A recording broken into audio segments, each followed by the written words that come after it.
Hi friends, నమస్తే. Welcome to my channel Sunitha Garipati spirituality @1051. Friends, మనం last వీడియోలో ఒక హిమగిరి గురువర్యులకు శిష్యుడైన యోగి స్వీయ కథ శ్రీ ఎం గారి గురించి ఇంట్రడక్షన్ స్టార్ట్ చేశామండి. ఆయన ఈ పుస్తకం ప్రారంభించే ముందు మరి బాబాజీ గారు ఏమన్నారు, ఎం గారి యొక్క బాల్యం గురించి మనం తెలుసుకున్నాము. ఈ వీడియోలో శ్రీ ఎం గారు ఈ పుస్తకానికి ముందుగా కృతజ్ఞతలు తెలియజేస్తున్నారు. అది ఎవరికి అనేది వారి మాటల్లో మనం తెలుసుకుందామండి. ఈ క్రింది మిత్రులకు నా గాఢ కృతజ్ఞతా భావాలను వ్యక్తీకరిస్తున్నాను. వారి సహాయమే లేకపోతే ఈ పుస్తకం సంభవం అయ్యేదే కాదు. తరచూ అస్పష్టంగా ఉండే నా గిలికి వ్రాతలను చాలా జాగ్రత్తతో బహుశ్రమ కోర్చి చదవదగిన వ్రాతపతిగా చేసిన కైజర్ కరాచీ వాలాకు మొదటి నుంచి నిస్వార్థంగాను సమర్థంగాను ప్రచురణ వ్యాపార విషయాల భారాన్ని మోసిన బాలాజీ శ్రీధరులకు అతి విస్తారమైన ఫోటోల వరుస క్రమంను నిర్మించి ఆ వ్యవహారాన్ని సమ్మతించడానికి నేనెంత అయిష్టాన్ని చూపించినా పట్టు విడవకుండా బహుశ్రద్ధతోనూ అంకిత భావంతోనూ వాటిని ఇక్కడ కనిపించే విధంగా సరికూర్చడంలో నాకు సాయపడి ప్రారంభం నుంచి ఫోటోల బాధ్యతను నెత్తిన వేసుకున్న శోభారెడ్డికి, ఫోటోలు ఎంపిక చేయటంలోనూ వాటి ఆకార రేఖల పని పూర్తి చేయడంలోనూ ప్రముఖంగా సాయపడిన నా కొడుకు రోషన్కు, నా స్నేహితురాలు రాధా మహేంద్రకు, ఆఫీస్ పనిని చూసుకున్న విజయ భాస్కర్కు, ఇంతవరకు గుప్తంగాను అజ్ఞాతంగాను ఉన్న నా జీవిత ధ్యాయాలను తెలుసుకుందామని నా ప్రియమిత్రులకు కలిగిన అభిలాష ఈ పుస్తకాన్ని మొట్టమొదట ప్రారంభించడానికి నన్ను పురుకొల్పింది. వాళ్ళందరికీ పేరు పేరున నా కృతజ్ఞతలు. శ్రీ ఎం. శ్రీ గురుభ్యో నమః. ముందుగా తెలుగు అనువాదానికి తొలి పలుకులు. ముందుగా తమ జీవిత చరిత్రను అనువదించటానికి అనుమతించినందుకు శ్రీ ఎం గారికి హృదయపూర్వక కృతజ్ఞతలు తెలుపుకుంటున్నాను. వ్రాతప్రతిని వ్రాస్తున్నప్పుడే టీడీపీ చేస్తూ సహకరించిన మిత్రుడు శ్రీ రఘుకి, ఆ టీడీపీ కాపీని చదివి కొన్ని సూచనలు చేసిన శ్రీమతి రాణి కుమార్ గారికి, మిత్రుడు డాక్టర్ పోరంకి దక్షిణామూర్తి గారికి, శ్రీ సృష్టా నాగేశ్వరరావు గారికి నా హార్దిక ధన్యవాదాలు. మూలంతో వాక్యాన్ని సరిచూసి గురువు గారి జీవిత చరిత్ర తాలూకు అనువాదం నిర్దిష్టంగా ఉండాలని పాటుపడిన మిత్రులు శ్రీ పబ్బా వెంకటరాజు గౌడ్ గారికి, శ్రీ తిరుమల శ్రీనివాసాచారి గారికి, శ్రీ ముక్కాముల వెంకట సత్యానందు గారికి ఎన్ని కృతజ్ఞతలు చెప్పినా సరిపోవదు. ఈ అనువాదంలో గుర్తుతో ఉన్న పాద సూచికలు మూలంలో లేకపోయినా పాఠకులందరికీ అర్థం కావాలన్న దృష్టితోనే నేను చేర్చాను. ఇంత చేసిన ఏమైనా దోషాలు ఇంకా కంటబడితే నాకు తెలియజేస్తే వచ్చే విషయంలో సర్దిద్దుకుంటాం. డాక్టర్ మంజులూరి నరసింహారావు. 1943 సెప్టెంబర్ 5 పుట్టిన డాక్టర్ మంజులూరి నరసింహారావు గారు ఫిజిక్స్ లో ఎంఎస్సి, ఎస్ట్రోఫిజిక్స్ లో పిహెచ్డి చేశారు. హైదరాబాద్ లోని వివేకవర్ధిని కళాశాలలో పనిచేసి 2001లో రిటైర్డ్ అయ్యారు. డాక్టర్ పోరంకి దక్షిణామూర్తి గారితో కలిసి అధర్వణ వేదంలో అక్షయనిధులు అనే శీర్షికతో ఆంధ్రప్రభ వారపత్రికలో ధారావాహికంగా 2 సూక్తాల్ని వ్యాఖ్యానించారు. ఇప్పుడు www తెలుగు భక్తి.com లో ధారావాహికంగా ఋగ్వేద సంహితలోని సూక్తాలకు యోగపరంగా వ్యాఖ్యను వ్రాస్తున్నారు.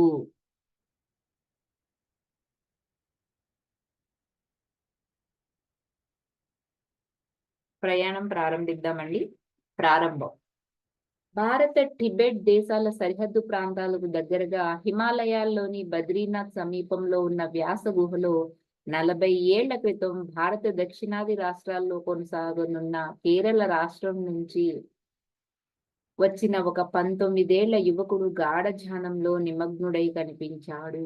ఆ రోజుల్లో కూడా 20 ఏళ్లలోపు పిల్లాడొకడు ధ్యానం చేయడానికి హిమాలయాలకు పోవడం సాధారణంగా జరిగే విషయం ఏమీ కాదు. ఇప్పటి ఆ అబ్బాయి విషయంలో బొత్తిగా నమ్మశక్యం కానిది ఏమిటంటే అతను ఒక హిందువు కూడా కాకపోవడం.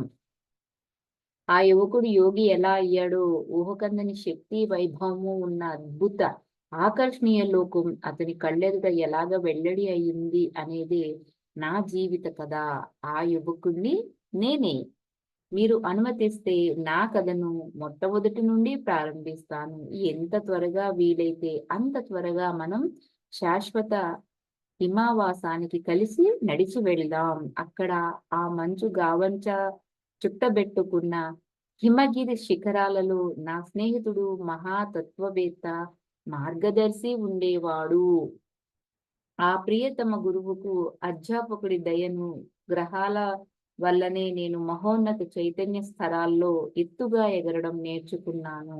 ఆ ప్రాంతాల గొప్పతనాన్ని చెప్పడంలో మాటలు ఏ రకంగానూ న్యాయం చేయలేవు. కానీ మన దగ్గరున్న ఒక్కగానొక్క పనిముట్టు ఆ మాటలే మరి.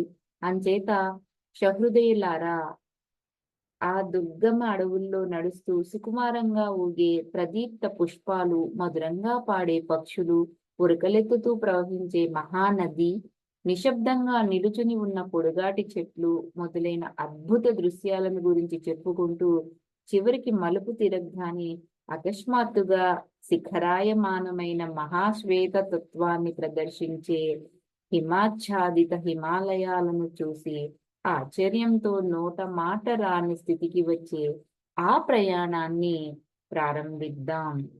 సనాతన ఋషులు యద్వాచా నభ్యుదితం అంటూ మాటల కందనిది, అర్థం కానిది అయిన ఆ శక్తిని, మహిమని గానం చెయ్యలేరా మరి?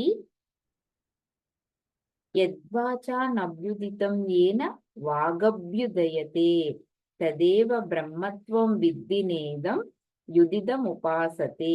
కేనోపనిషత్తులో 1వ పాటలో 4వ శ్లోకం అండి ఇది. మాటలు చెప్పగా లేని ఆ శక్తిలోని ఒకానొక లేశంతో మాటలు రూపొందించి ఉచ్చరితాలవుతున్నాయి. మాటలకి అందనిదే బ్రహ్మం.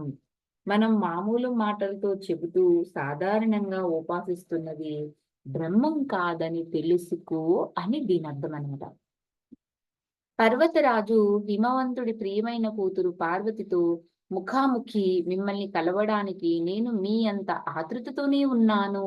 కానీ మనం ఆరోహణాన్ని ప్రారంభించడానికి ముందు కొన్ని ముఖ్యమైన సామాగ్రులను పోగు చేసి కట్టకట్టుకోవాలి. ఇక సమయాన్ని వ్యర్థం చేయకుండా నేను ఆ పని కోసం పూనిక వహించి బాగా అవసరమైన విషయాలకే కట్టుబడతాను. నేను అనంత శేషతల్పం మీద శయనించే విష్ణువు పురమైన తిరువనంతపురంలో జన్మించాను. అనంత అంటే సంస్కృతంలో అంతం లేనిది, పరిమితి లేనిది అని అర్థం. 100 ఏళ్ల పైబడి ఇండియాను పరిపాలించిన బ్రిటిష్ వాళ్ళు ఈ ఊరుకు త్రివేంద్రం అని మరో పేరు పెట్టారు. ఇది సముద్ర తీరంలో ఉన్న ఊరు. కేరళకు రాజధాని. ఇండియాకు దక్షిణ దిక్కు చివరలో ఉంది. 1948లో గుట్టలు, నదులు, పుష్కలమైన ఆకుపచ్చదనంతోనూ కేరళ సమృద్ధిగా పెరిగిన ఒక మహాగ్రామంగా ఉండేది.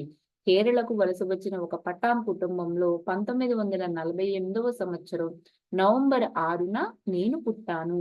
కేరళకు వలస వచ్చిన ఈ కుటుంబంలోని మా పూర్వీకులు విదేశీ సైన్యంలో పనిచేయటానికి వచ్చిన సైనిక వర్గం వాళ్ళు. వాళ్ళు అప్పటి శక్తిమంతుడైన తిరువాన్కూర్ మహారాజు మార్తాండవర్మ సైన్యంలో చేరారు. కేవలం శ్రద్ధ, ఏకాగ్రతతో కూడిన అవధానము, అపాయాలను ఎదిరించాలనే అభిలాష, ఓటమిని ఒప్పుకోవడానికి ఇష్టపడకపోవడము అనే గుణాలతో ఒక సామాన్య బాలకుడు హిమాలయ శిఖరాలంత వ్యాప్తమైన చైతన్యాన్ని చేరుకోవడం అనే విషయాన్ని కుచేలత్వం నుండి కుబేరత్వానికి కొనసాగిన కథ అని మరో సందర్భంలో మామూలుగా వాడే నానుడితో పోల్చి చెప్పుకోవచ్చు. సహజంగానే నేను అతి ముఖ్యమనుకునే మరో విషయం కూడా ఉందనుకోండి. ఇక్కడ చాలా వరకు బొత్తిగా ఎరగని ప్రదేశం గుండా నేను ప్రయాణం సాగించటానికి ప్రగాఢమైన ప్రేమాభిమానాలను చూపించిన ఒక మహాగురువు మార్గదర్శకత్వము, ఆశీస్సులు నాకు బాగా సహాయపడ్డాయి. ప్రశ్నించే నా స్వేచ్ఛను ఎప్పుడు తుంచెయ్యలేదు ఆ గురువు. నేను సోమరిగాను, ఇతరుల మీద ఆధారపడి ఉండేలాగాను కాకుండా ఆయన నా చేతిని చాలాసేపు పట్టుకుని ఉండలేదు. నా లోటుపాట్లన్నిటినీ పరిస్థితులకు అనుగుణంగా చేసే నా ప్రతి క్రియలన్నింటినీ క్షమించాడా ఆయన. తల్లి, తండ్రి, గురువు, ప్రియమిత్రుడు అన్ని భూమికలను కలబోసి ఒకటిగా రూపొందించిన ఆ మహానుభావుణ్ణి నేనెప్పటికైనా మరిచిపోగలనా? Thank you friends. మిగతాది నెక్స్ట్ వీడియోలో మనం కొనసాగించుకుందాం. జై గురుదత్త. గురు బ్రహ్మ గురు విష్ణు గురుదేవో మహేశ్వర గురు సాక్షాత్కారం పరబ్రహ్మ తస్మై శ్రీ గురువే నమః.